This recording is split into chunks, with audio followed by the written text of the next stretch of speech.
What's up, everybody? Welcome back to another episode of the Bravo Zulu podcast. Hey, tonight we're live streaming on the YouTube.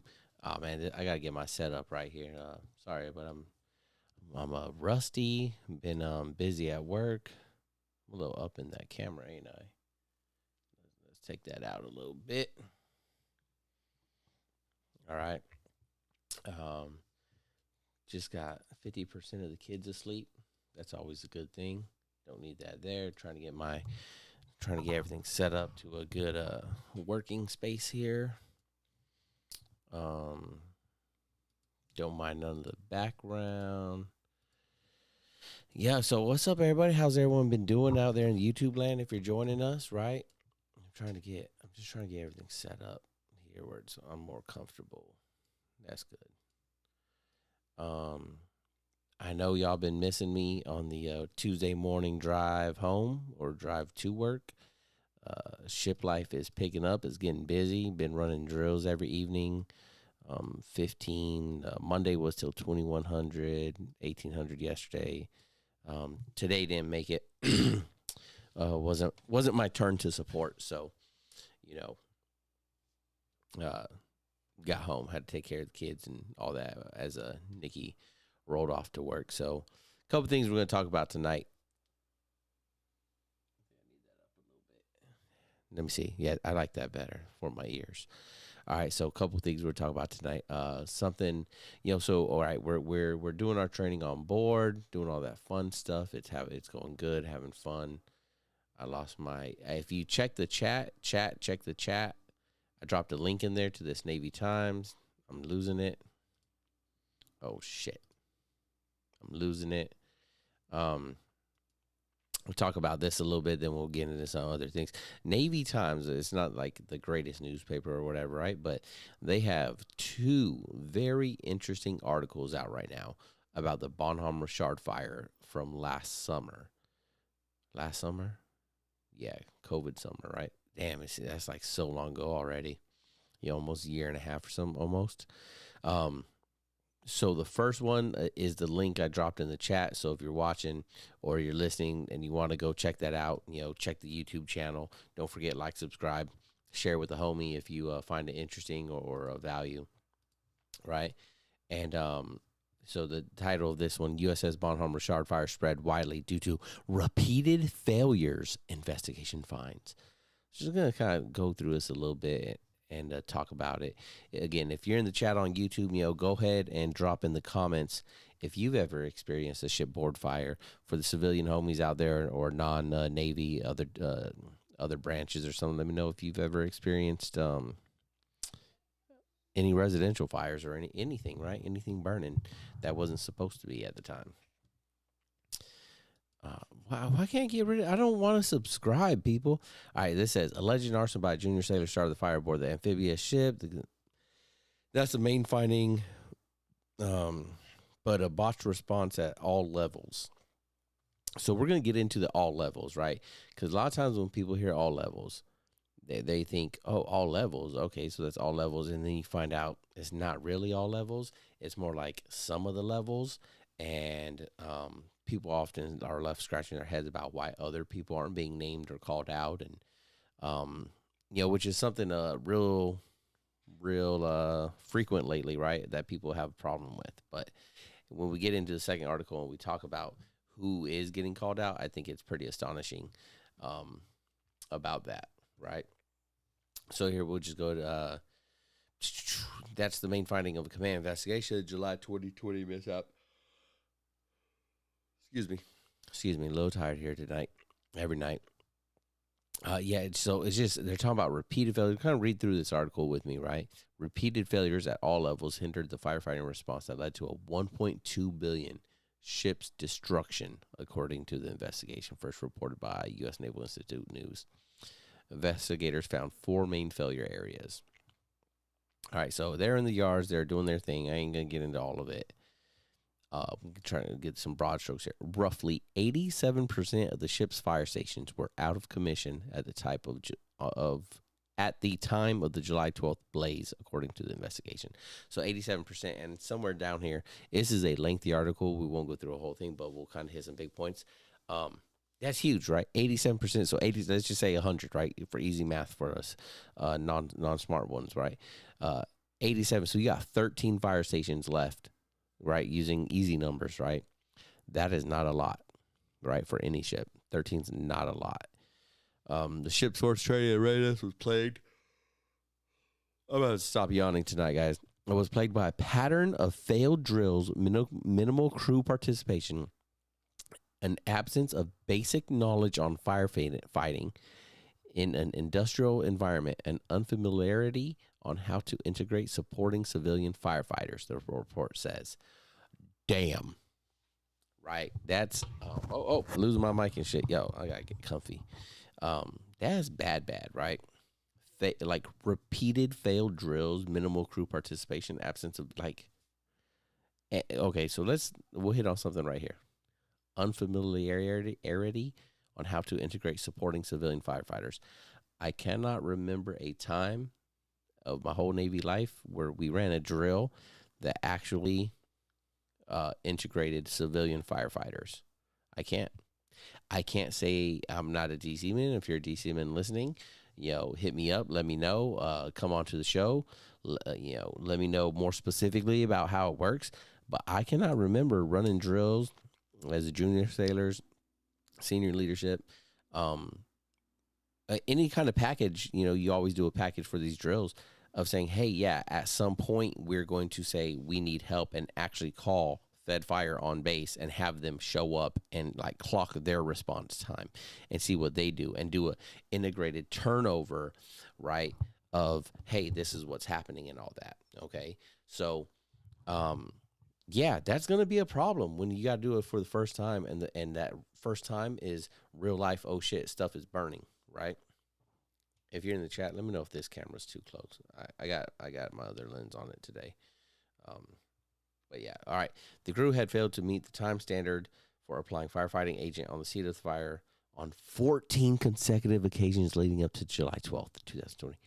So that means when they're running these drills and they are recording it and drilling to get better, the 14 other drills that they did up to this, they never got better, right? And, bad me for not knowing the exact time. It's like 7 minutes, I think. 12 minutes, depending on exactly what you're trying to run, as we're doing currently aboard our ship.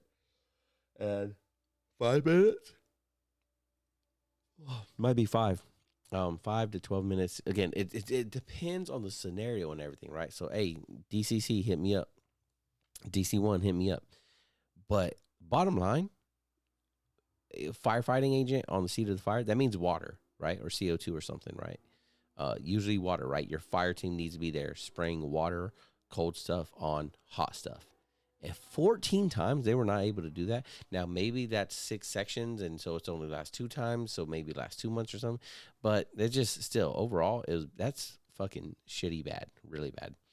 Ashore, Naval Base San Diego had failed to ensure civilian firefighters were familiar with the ships docked at the installation, nor did they practice how to support the ship's force or integrate civilian resources in the event of such an emergency. Boom. Not just the ship's fault, also Fed Fire fault, right? They're never coming over here. They're only responding when they have to respond. They're not running drills in conjunction, the ships. They don't know what's going on every pier, right? As far as this is saying. Again, I never see them around unless they're absolutely needed. Southwest Regional Maintenance Center also didn't communicate the fire risk to such a ship during maintenance and facilitated unmitigated deviations from technical directives. Those are big words. Unmitigated deviations from so, shit, man. But it's almost always like this, right? Like always something's, oh, we're just going to do it this way because we got to get done. Oh, we'll do it that way. We got to get done. Oh, let's just go out of spec here. Let's go out of spec there. We got to do that. All right, that's what we got to do. And they just work through it, and they keep working through it. And you kind of hope that nothing happens. And in this sense, something happens. Something happened really bad with the sailor starting the fire. Arson, right? That's no bueno. Higher level commanders failed to provide effective oversight, and the absence of delineated codes and responsibilities regarding that oversight also hindered the response. Unifying these 4 failures was a lack of familiarity with key policies and requirements, as well as non-compliance at all levels. That's what's going to burn people right there. Non-compliance, right? You have to know what the hell you're doing. You got to follow it. You can't know what you're doing and decide to not follow it, right? An example of, oh, is that a picture? Oh, they got a picture here, yo. Hey, again, go to the Bravo Zulu YouTube channel if you're listening. I left a link in the chat, and apparently they have a picture here of everything that was going on in the lower V area of the BHR where this started. All right, so an example of how these focus areas combine to result in unacceptable levels of risk in the status of the ship's AFFF. That's aqueous film forming foam. It's pretty much a foam that sprays out of the nozzles or hose or whatever it is, right? And to break up the chain reaction of the fire. All right, so always in these amphib ships, it's in the well decks and these different areas for these. At no point in the firefighting effort was it used. So that's one of those. If a fire were to break out in that, immediately one of your immediate first actions would be to hit that AFFF button wherever it is in that system set up for that ship, and just start like having a foam party down there to put out the fire. Essentially, right? In layman's terms, for everyone not Navy qualified, right? You're spraying a foam party over the fire immediately, and that should secure that fire. Boom, off the jump.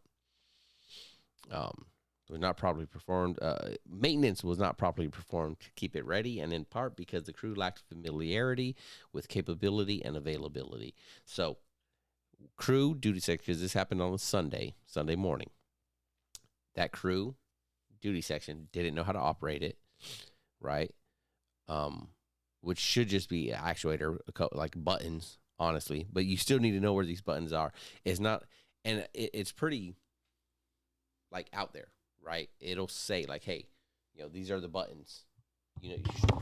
I'm all over the place. Push these buttons, kind of.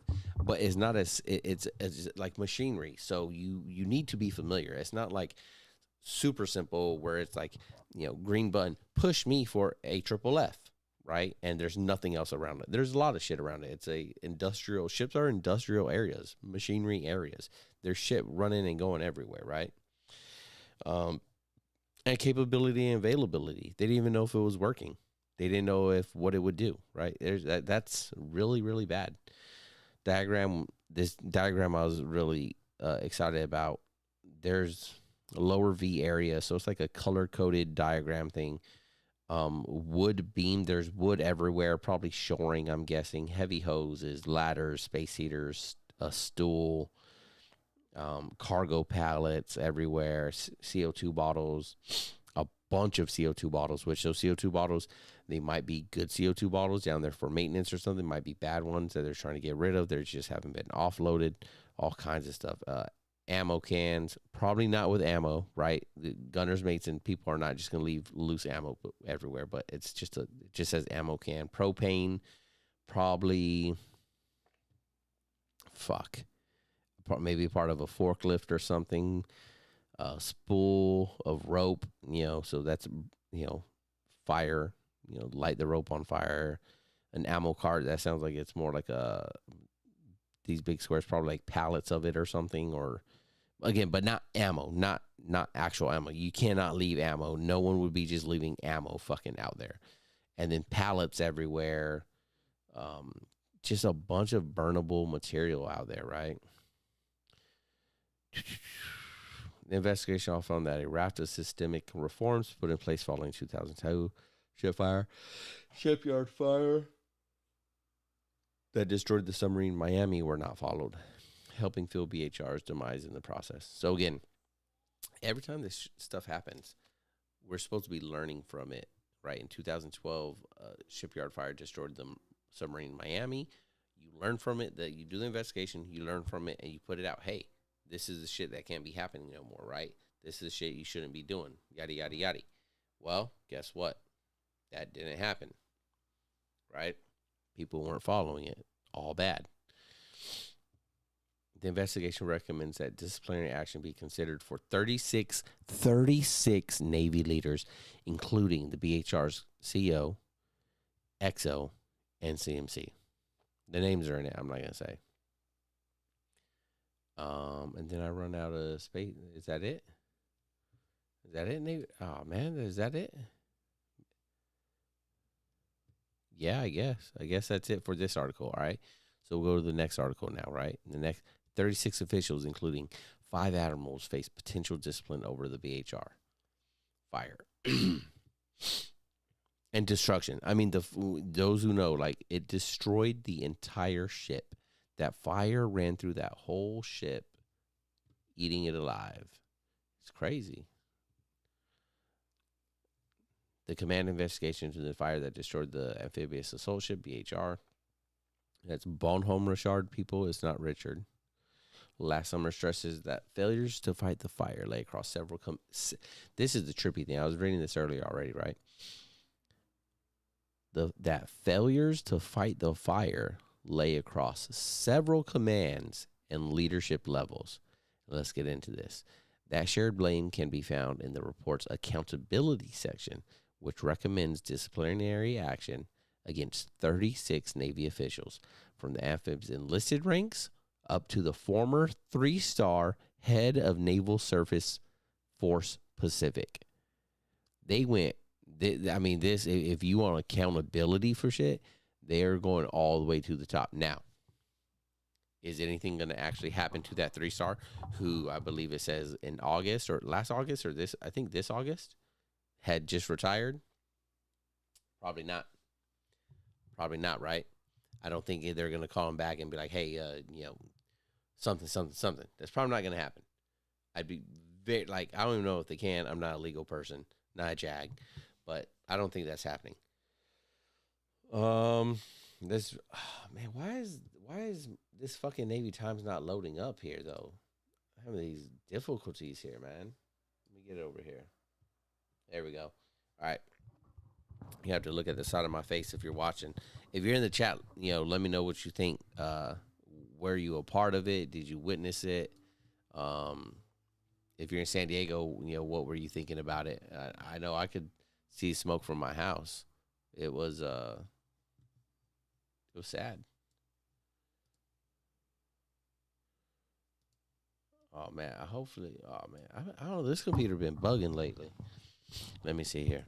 All right, you see that chin I still got right here? Oh man, oink oink. I'm just playing with my double chin. That's all. Anyways, let's get into it. All told, five admirals are in the big Navy's crosshairs for failures that led to the flat tops loss. That's my radio voice. The total loss of capital asset demands close examination of all personnel to produce fully informed recommendations. This section states our rigorous assessment must not be impacted by rank, pay grade, or level of responsible person, entity, or organization. Any disciplinary decisions will be made by the head of U.S. Pacific Fleet Admiral Samuel Paparo, though service officials said there's no timeline for when such decisions will be made. Yeah, of course, right? Put this out there, maybe let it die down a little bit. Maybe let's not talk about it so much. I don't know, right? The investigation found that while the crew was not prepared to fight a fire while the ship was undergoing lengthy maintenance in San Diego, shore commands were also not ready to coordinate such an effort, and higher echelons failed to make sure such ducks were in a row before junior sailor allegedly started the fire. Oh, damn, dog scared the shit out of me. On purpose in the cargo hold. No single failure resulted in the loss of the ship, and thus accountability is not focused on any one individual. In some instances, there are errors of omission, while others are marked with acts of commission. Bum, bum, bum. At the top, the CO, who was criticized in the investigation for failing to take charge when the ship was burning, but also for failing to ensure his crew and systems were up to snuff for such a nightmare scenario. Hey, it always comes back to the commanding officer, right? Having your ship and crew ready to fight the fires, ready to fight any fight, right? Not just fires, any fight. So, they're going to go down. The execution of his duties created an environment for poor training, maintenance, and operational standards that directly led to the loss of the ship. That's people often complain about like COs, XOCMCs getting, dismissed for, for things, right? For things. But, This is one of those ones that's definitely a good thing that you could be dismissed for because that's all bad. All bad, all bad. I gotta make sure I cover up some of my files and so y'all be trying to peek at things. Let me see. Um oh, the XO because they're in charge of managing crew readiness, shipboard trails, and damage control, right? His failure to execute these responsibilities directly led to the loss of the ship. Command Master Chief is accused of failing at his job because he occupies a significant role in every aspect of the ship's readiness and mission accomplishment. Right? That's your leader. Got a picture of these sailors right here evacuating. This is all right. You have sailors right here. Can't tell if they're actual BHR sailors or not. I would suspect they're in their type threes. You see it if you're watching again. Go to the YouTube channel. You're watching it. I got my cursor over the picture on the screen, right? I won't share the screen to it, but you can see me here in the video. Don't know if that's BHR. This camouflage uniform, no go for firefighting. No, everyone should know that, except maybe the brand new sailor who just got to the ship this morning, right? This you cannot be wearing to fight a fire. This isn't happening right here, man. Why he has a SEBA on with it? Now, someone might be like, well, he was in it. I'm not talking about the sailor. I'm talking about the uniform. They were in it. Maybe they hadn't changed or gotten ready. So he just took action to immediately start fighting the fire because they're trying to save the day and help out and stuff, right? All right, cool. It's a Sunday. You're on duty. I think my son just closed the door because that might be too loud. Oh, no. What is that? Maybe it's the daughter. I don't know. I'm going to have to quiet down. I'm getting hyped.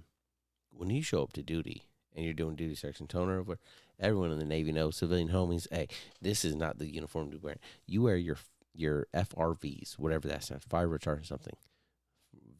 I always forget the V. I don't know my acronyms.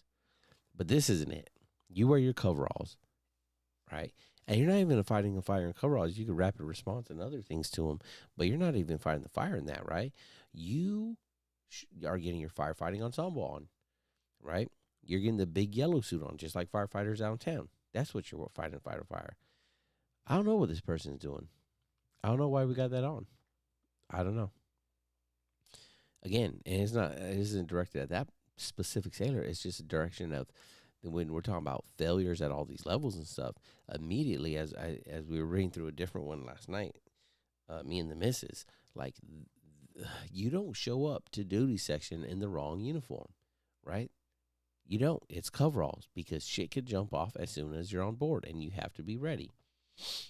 15 other Bonhomme Richard members are also on the accountability list, including the chief engineer, damage control assistant, damage control assistant. Damage control is what? So damage control, you're controlling damage, fires, floodings, structurals, stuff like that, right? When things happen. So, if your team isn't and crew isn't up to snuff to do all that, that goes onto the DCA is what we call them, right? The DCA. Some are included because they oversaw watch bills or stowage in the cargo holds where the fire first broke out. Bosun, BMCs, first lieutenants. Damn, man. Mikey's still awake partying in his room. Excuse me. The command duty officer of the day, who's the representing person of the CO for that day, they're named out in this. Well, not named, but they're called out, criticizing the report for his slowness in calling away the fire. But the report notes that it was his first time serving in that role and that his efforts were hindered by a crew that was not properly trained or prepared to respond to the casualty. So I don't agree with this right here, right? The command duty officer for that size of ship, I would suspect easily a lieutenant. I see. I've never been on a ship that big, so lieutenant probably not a department head, but like second tour, divo or something. Again, if you know better than me, hit me up. Let me know in the chat, right? Or get onto the Facebook page and drop it in the comments because this is like real good conversation, right? At any rate, the command duty officer who has been signed off by the commanding officer to be able to represent them when the commanding officer is gone for the day. Every single day, you always have a CDO, right? They're saying, hey, this officer, this commissioned officer, I trust them to be able to make calls on this ship that I would make as a commanding officer. That's why you're there, right? That's why you're there. So I don't want to hear about it. It was his first day. I don't give a damn. You have been qualified. The CO has put all their trust in you. You don't get first day mistakes. First day oopses. You don't. You've demonstrated. And on this platform at this level, it's got to be like more than likely this is not like no way. This is not their first rodeo. This isn't their first time ever standing CDO. This isn't their first time ever being on a ship. They've been on other ships. It's not even their second rodeo. They should know exactly what the hell they're doing. Okay? So his efforts were hindered by a crew that was not properly trained or prepared to respond. Okay, I could believe they're not properly trained.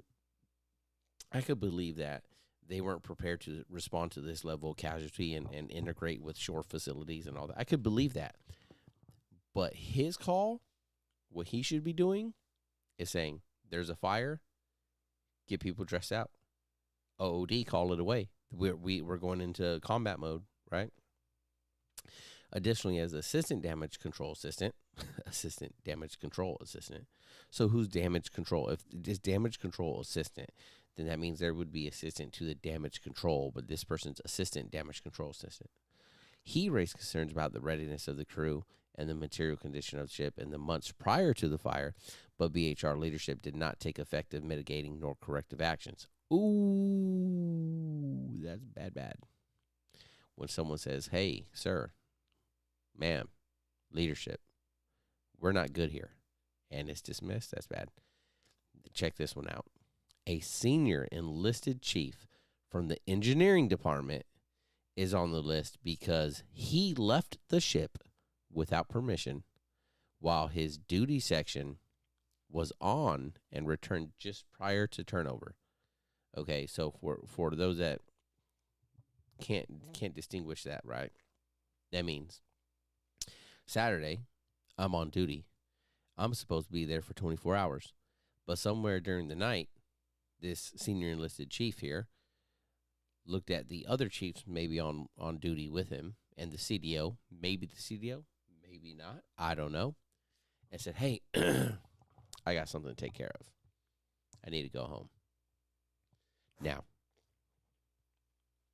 I'm not even going in to entertain the family aspect of needing to take care of things, because if that was the case, that should have been handled before you ever stepped on duty Saturday morning, right?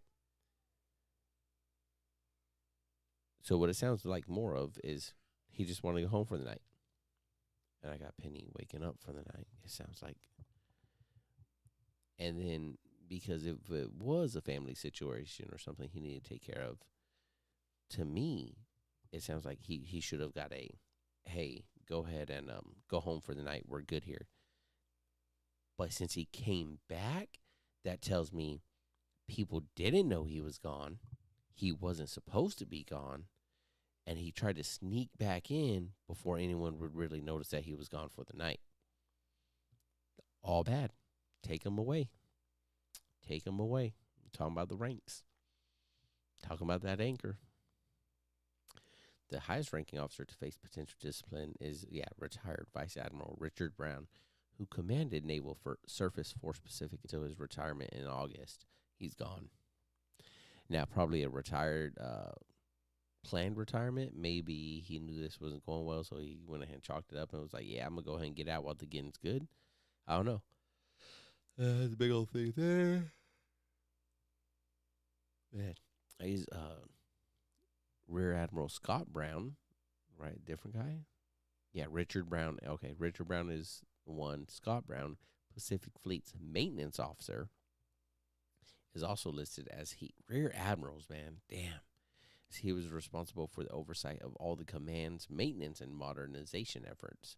Brown's counterpart at U.S. Fleet Forces, Rear Admiral William Green is also listed. So that's um, East Coast ships, Atlantic ships, East Coast ships. All right, his fleet forces. Um, the commander of Navy Region Southwest, Rear Admiral. So Commander Region, Naval Region Southwest. That's like shit. Where's that? Like part of does it go as far as like New Mexico? I'm not exactly sure. I think it's as far as New Mexico, Arizona, Nevada, and all of Southern California. It's a huge region. So every Navy installation, Rear Admiral Betty or Bette, Bet, I think it's Betty. I don't know. Bolivar is listed as she's in charge of the facilities such as Naval Base San Diego here, whose officials are criticizing the investigation for botching the shore response to the fire. She's also recently retired.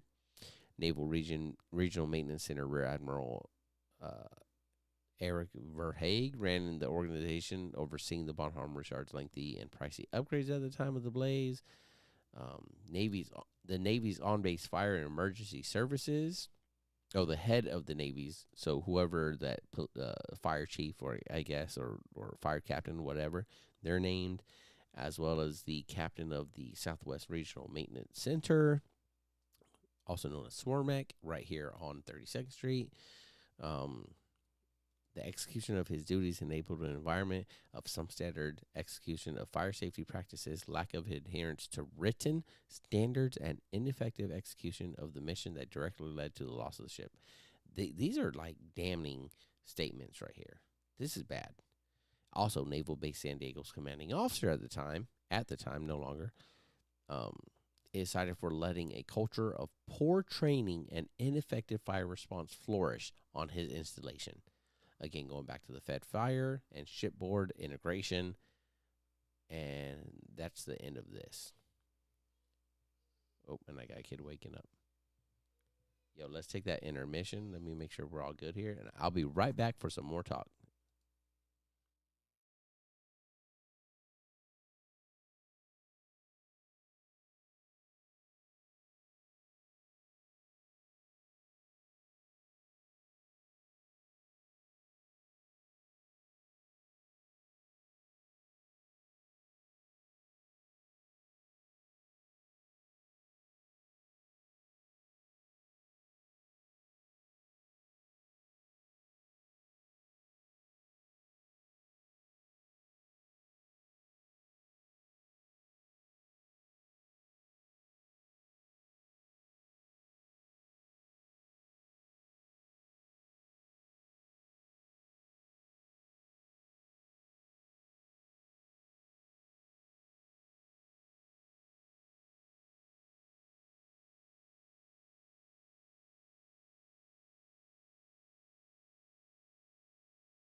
All right, we're back, everybody. Yeah, that was had to take that little intermission because the little baby girl monster was waking up a little bit. She was needed that fresh drink of cold water. Anyways, I gotta quiet down. Gotta whisper. Anyways, Bonhomme Richard fucked up a lot of people's careers, man. I'm still interested if they're gonna actually get any dirt on this on the kid that allegedly started the fire, right? Because that's not good, man. And then all of these 36 officials, like that's tough. That is tough. Their chat, that is tough. I can't even. They're going after everyone, and maybe rightfully so. I'm not saying it's not. I'm just saying that is a lot of people that they're trying to get them heads to roll on. But again, you got to ask yourself, like, what is going to be the head rolling, right? What are they going to do to them? What can they do? Some of the highest ranking ones have already retired. What are they going to do? I think there's something they could do, like call them back or something, right? I don't know. Again, not a jag. Look it up. But they're not going to, right? They're not gonna do that. They're not gonna call them back. Man, I'm trying to get I'm all jacked up tonight. I feel like my camera's all out of place. Oh, yeah, there we go. I think, right? That's good enough. Good enough for government work. Anyway, so if you're in the chat, go ahead and drop me a question. Let's chit chat it up. I just want to talk to Bonhomme Richard because, like I said, right now we're running our own drills. Everyone's doing real good, but you also get that sense, like sometimes you get that sense that everyone involved, not everyone, but a lot of people involved, they don't want to be there, so they're just doing what they can to hurry up and not be there. And that's not necessarily from the ship side of things. Sometimes that's from the other side. And what can you do about that? Talking to our sailors, we're like, hey, how do you feel about that? You feel good? And some of them were like, we think we could do better. And that's a good feeling, right? To think that you could do better, right? That you didn't nail it 100%, that there's room for improvement, right? That's a good attitude and feeling to have because it just keeps you motivated to continually to get better, right? But on the other side of that, like if you're not feeling great about it, or are you going to be like, hey, can I do that again? No, because you don't want to be there another night until 2100, 9 o'clock, doing it again, right? You want to be out of there. You want to do it once and be gone. And then the inspection team's like, no, yeah, you're good. And you're like, am I? Were we? Was it? All right, guess what they say, right? They're the ones inspecting. So it just comes back to like if you look at the BHR and everything they just went through, and where it says in the one part of that the previous 14 drills they had not met the time, then who was signing those off saying, yeah, we're good to go, right? Who was letting people? Was there an inspection period? Somewhere before that was signed off saying, hey, yeah, they're good to go. Because if there was and that they passed, which they said they actually been in the yards for like 19 months, so probably not. The way the cycle works and everything, probably not. But then you'd also be looking at captains and people, inspectors at a float training group, right? That sign things off that maybe shouldn't have. Michael's still awake and kicking. Other than that,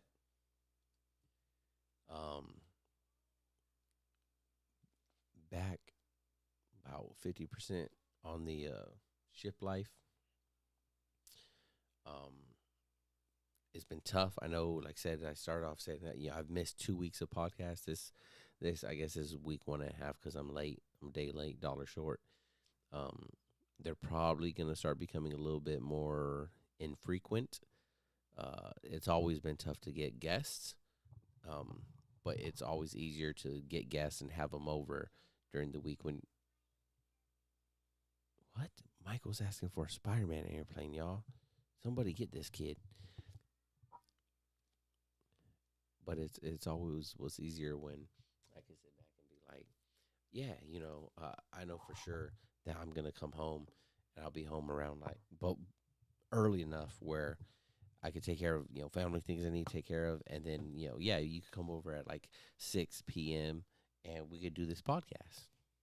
Well, those days have like kind of come and gone during the week, right? So now I'm looking at strictly weekends probably to try to get stuff done, and then even that's hard. Uh, But I'm sticking with it, people. We still gonna be putting out the Bravo Zulu podcast, right? Got a few more listeners. Numbers are doing good. Um, oh, let me put y'all on to something right here now. All right, one the so if y'all follow the Instagram, I've been putting up teaser pictures of what's going on in the garage. Uh, with the help of my brother and Nikki, who affords me the time. Um, the studio is coming together. Okay, video is still in the process to do video podcasts, everyone, and have them directly, probably live stream direct to YouTube whenever they happen, and then they'll just be left up here, and then also the audio version. What is Michael talking about, y'all? All I hear with the headphones on is a little boy's voice in the background yelling something or another from his room. Anyways, he'd be throwing me off. Um, Video coming. If not this year, definitely for season 2, year 2, next year we will have video podcasts. The studio's coming along.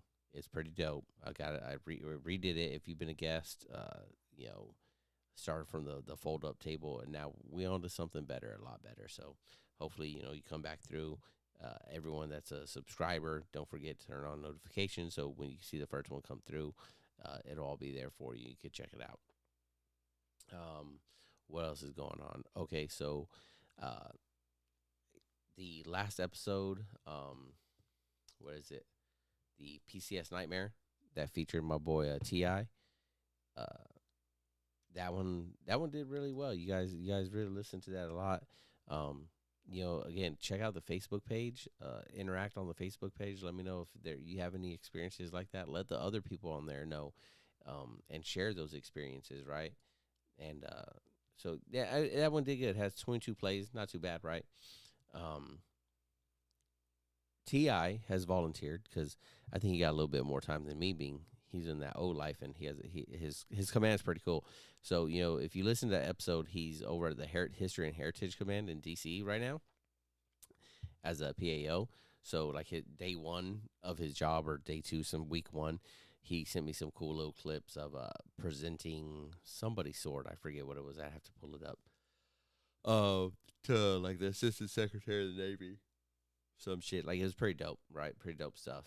And then that's one of those things where like that person doesn't keep it, but it's like they're holding on to it for the next year to be on display in their office, kind of thing. Pretty cool job, I think. Pretty cool job. So go back and listen to that one, episode number 58, PCS Nightmare.